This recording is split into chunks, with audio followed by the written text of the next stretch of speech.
Hey, what's up, guys? Welcome back to this week's episode of What's on Your Mind with Josh Kaju. This week, I want to get into vulnerability a little bit, talking a little bit more about what it means as a leader to be vulnerable, how you can be a little bit more vulnerable. Because I think as a leader, as just a good human being, it's important to be vulnerable with those around you. Now, I used to think of vulnerability as, oh, it's somebody who talks about their feelings a lot, or it's somebody who expresses their failures. And never thought I was a vulnerable person. I was something I struggled with. It's something that I still continue to think about quite a bit. But one of the things, or a few of the things that have really helped me reframe my perspective when it comes to vulnerability is breaking it down into three things, okay?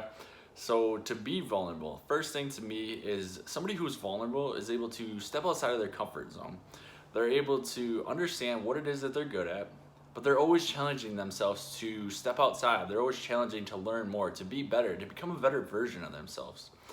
I'm not saying that they're great at it, but they're not afraid to put themselves out there. And I mean, I'll use myself as an example here when it comes to being vulnerable. Starting these videos and putting these videos out there, that to me is way out of my comfort zone. And being able to put this out there, I feel like has led me to become more vulnerable, but also has helped me grow along the way. So that's one thing that I think really helps become more vulnerable, is stepping outside of your comfort zone. The second thing is to ask more questions than have more answers. So somebody who's vulnerable isn't afraid to say, I don't know, or they're not afraid to ask, well, why do we do this? Or what is this about? Or where are we going with this? As opposed to always feeling like you have to have the answer for everything. Sometimes it's better to just have the right questions for something. So being vulnerable is being able to ask more questions than having more answers. And then lastly, when it comes to being vulnerable, it's just connecting. Connect with people, get to know them, connect with them on a personal level. Really take interest in other people's needs, figure out how you can help them out. It's not just about you, it's about how you can help others.